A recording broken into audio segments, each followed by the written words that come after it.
गांव के बस अड्डे पर एक बस एक आदमी को उतार कर आगे बढ़ती है। वो सूरज था, जिसका शहर से रतनपुर गांव में तबादला हुआ था।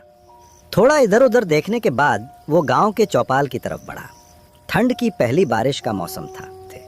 सूरज चौपाल के पास आता है, जहां गांव के रामलाल काका और कुछ गांव वाले बैठे थे।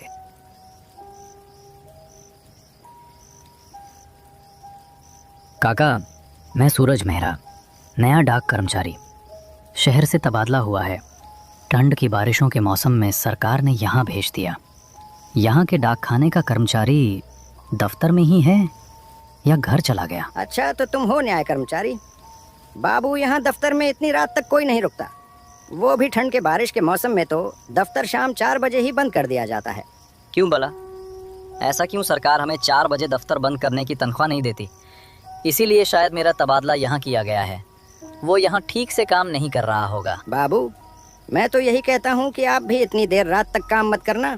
और हाँ, इस मौसम में सारी चिट्ठियाँ मत देखना, खासकर वो चिट्ठियाँ जिन पर पता न लिखा गया हो। अरे चिट्ठी तो चिट्ठी है काका। डाक बांटना मेरा काम है। कोई भूत प्रेत थोड़े ही मिलेंगे। ठंड तो शहर में भी होती है, तो यहाँ की ठंड से या बारिश से क्या डरना। आपका तो ऐसे चेहरा उतरा है जैसे कोई भूत देख लिया हो। हंसी मजाक छोड़ सूरज, महीने की आखिरी रात को जो चिट्ठी आए उसे मत खोलना। वो डाकिया वो ठंडी बारिश में आता है और ले जाता है। पिछले साल मोहन चाचा को ले गया था। डाकिया? रामलाल जी, मुझे तो कहा गया था कि यहाँ अभी तक कोई डाकिया नियुक्त नहीं किया गया। आपको कोई वहम हो गया होगा। ठीक है, मैं सावधान रहूँगा, लेकिन पहले मुझे डाक खाने की तरफ ले चलिए। ये बारिश और ज्यादा बढ़ रही है और ठंड भी लग रही है। रामलाल काका सूरज को डाक खाने की तरफ ले चलते हैं। एकदम से बारिश भी शुरू हो जाती है। थोड़ा दूर चलने के बाद वो डाक खाने के पास पहुंच जाते हैं। रामलाल काका सूरज को डाक खाने तक पहुंचाकर वापस चले जाते हैं। हेलो, कौन है? मुझे आने में रात हो गई। सारे कर्मचारी चले गए होंगे, पर तुम कौन हो? साहब, मैं कमलू हूँ, यहाँ का सफाई कर्मचारी। मेरा घर यहाँ से बहुत दूर है, इसीलिए बारिश के दिनों में मैं यहीं रात रुक जाता हूँ। अच्छा कमलू, मैं सूरज, यहाँ आज ही तबादला हुआ है मेरा। चलो मुझे दफ्तर का चिट्ठियों वाला कमरा दिखाओ। दफ्तर की हालत देखकर लगता है सारे के सारे यहाँ आलसी हैं। कमलू सूरज को चिट्ठियों वाले कमरे में ले आता है, जहाँ पर बहुत धूल होती है। हे भगवान, कितनी धूल पड़ी है यहाँ पर, कितनी चिट्ठियाँ बिखरी पड़ी हैं। तुम यहाँ के सफाई कर्मचारी हो तो ये क्या है? आखिर इतनी चिट्ठियाँ यहाँ पर क्या कर रही हैं? इनको इनके पते तक पहुँचाया क्यों नहीं गया? साहब, ये सारी चिट्ठियाँ बिना पते की हैं। हम कोई भी इन चिट्ठियों को नहीं खोलता। बड़े साहब ने ये कमरा बंद ही रखने को कहा है। वो अपने दिखाने को बोला, इसलिए मैं आपको यहाँ ले आया। तुम्हारा ये क्या मतलब हुआ भला? सब काम न करने के बहाने हैं। इतनी चिट्ठियाँ बिखरी पड़ी हैं, कल इन सबको पते तक पहुँचाने का काम करना है। साहब, आप नई चिट्ठियों को मत छूना, खासकर वो जो बिना पते की होती हैं। ये ठंडी बारिश में वो चिट्ठियाँ आती हैं और जो इन्हें खोलता है वो। कमलू, ये सब गांव की कहानियां हैं। चिट्ठी बिना पते की हो तो क्या, कोई ना कोई तो भेजता होगा। मेरे सामने काम न करने के बहाने नहीं देने। हम काम करने की तनख्वाह लेते हैं, बहाने मारने की नहीं। नहीं साहब, वो डाकिया बेचता है। पिछले साल मोहन चाचा ने ऐसी चिट्ठी खोली थी। ठंडी बारिश की रात थी। अगली सुबह वो चौपाल पर पड़ा था। चेहरे पर ऐसी मुस्कान थी जैसे कोई भयानक सपना देख लिया हो। उसके बाद से वो कभी भी उठा। क्या हुआ मोहन चाचा को? बोलना कमलू। और ये डाकिया कौन है? कोई गांव का आदमी तो नहीं जो मजाक करता हो? कोई आदमी नहीं साहब, छलावा है। दिखने में इंसानी चेहरा और लाल आंखें। वो ठंडी हवा में आता है और ले जाता है। आप चिट्ठी मत खोलना साहब। कमलू बाहर आकर सूरज को गांव की बातें बता ही रहा होता है कि तभी बाहर से किसी के आने की आवाज आती है। तभी गांव की लड़की माया वहां आती है। वो खड़ी होकर गांव में आए अजनबी को देखती है। कमलू भैया, ये कौन है? वो भी हमारे गांव के डाकखाने में। बाहर बारिश ज्यादा हो रही थी और मैं घर की ओर जा रही थी, तो मैंने सोचा थोड़ी देर यहाँ रुक जाऊँ। बारिश थोड़ी हल्की होने पर घर चली जाऊंगी। अरे माया, ये सूरज बाबू हैं। हमारे गांव ने तबादला हुआ है इनका। आज ही पहुँचे ये। यही डाकखाने के मुखिया हैं अब। माफ करना बाबू, मैंने पहचाना नहीं। बाहर बारिश बहुत तेज है। ठंड भी बहुत हो रही है।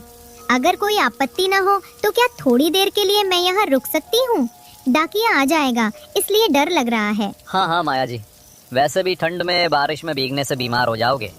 आप बैठिए और मुझे ये डाकिये के बारे में बताएं। जब से यहाँ आया हूँ इस डाकिया के बारे में ही सुन रहा हूँ। कमलू, वहाँ से स्टूल उठा के ले आ, तुम दोनों भी बैठ जाओ। यहाँ की चिट्ठियाँ बस कागज नहीं होती, कुछ चिट्ठियाँ आपके अंदर का डर जगा देती हैं। मेरे चचेरे भाई ने ऐसी ही एक चिट्ठी पढ़ी थी। ठंडी रात थी, बारिश हो रही थी। फिर क्या हुआ? तुम भी कमलू जैसी बातें कर रही हो। बताओ ना माया, ये डाक खाने की कहानियाँ क्या हैं? और ये डाकिये के बारे में सब क्या क्या बोलते हैं? ये डाकिया है कौन? मेरा भाई रमेश, उसने बिना पते वाली चिट्ठी खोली और अगली सुबह चौपाल पर वो चला गया। चेहरे पर मुस्कान थी।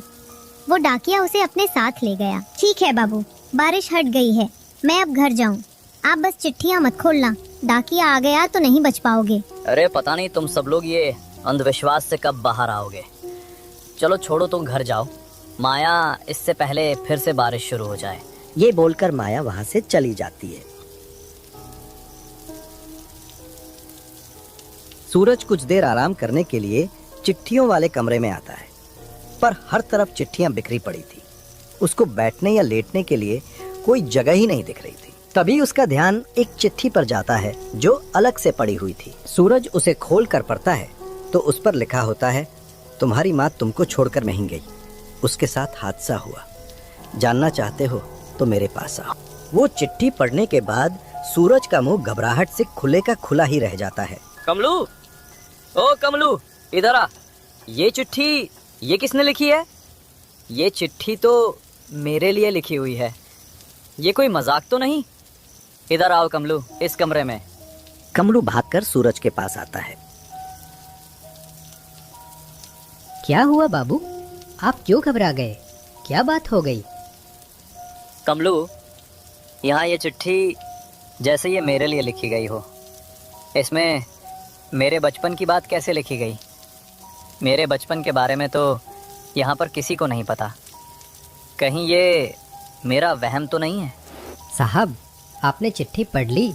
मैंने आपको मन किया था कि ये चिट्ठियों को मत पढ़ना, अब हो गया। डाकिया आएगा, वो आपके डर को जानता है। ठंडी हवा में उसकी मुस्कान दिखेगी। मेरा डर, ये उसको कैसे पता चला? मैं तो इस गांव में पहली बार आया हूँ। मेरे बारे में उसको कैसे पता? अब मैं क्या करूँ? इसका कोई समाधान है? बताओ कमलू, मुझे अब क्या करना चाहिए? साहब, इसका समाधान तो रामलाल काका ही बता सकते हैं। हमें उनके घर जाना होगा। वो ही है जो इसका रहस्य जानते हैं। हमें ज़्यादा देर नहीं करनी चाहिए, वहाँ उनके पास जाकर करनी चाहिए। वो दोनों वहाँ से निकलकर रामलाल काका के पास जाते हैं। रामलाल काका, काका दरवाज़ा खोलो, मैं कमलू। काका जल्दी आइए, दरवाज़ा खोलिए, मुसीबत आन पड़ी है।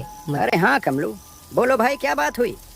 कौन सी मुसीबत आ पड़ी जो इतनी रात को, वो भी इस मूसलाधार बरसात में यहाँ चले आए? सब ठीक ठाक तो है ना? चेहरा तो बड़ा घबराया सा लग रहा है तुम्हारा। काका, वो बात ये है कि सूरज बाबू ने चिट्ठी पढ़ ली और उस चिट्ठी में उनके बारे में लिखा है। अब क्या करे काका? तुमने वो बिना पते वाली चिट्ठी क्यों पढ़ ली रे? मैंने साफ मना किया था तुझे उस पर हाथ तक मत लगाना। अब तूने बला को खुद बुला लिया है। सुना है जब कोई ऐसी चिट्ठी पढ़ लेता है तो रात में डाकिया खुद आता है और उसे अपने साथ ले जाता है। काका, मुझे तो ये समझ नहीं आ रहा कि मेरा अतीत जो यहाँ किसी को नहीं पता, मेरी माँ के बारे में, उसको कैसे पता चला। और मैं तो आज ही इस गांव में आया, मेरे लिए चिट्ठी कहाँ से आ गई? तू भले ही उसके लिए अनजान हो, पर वो डाकिया तेरे अतीत को अच्छी तरह जानता है। तेरी जो छुपी हुई गलतियाँ और डर हैं, वो सब उसके रिकॉर्ड में दर्ज हैं।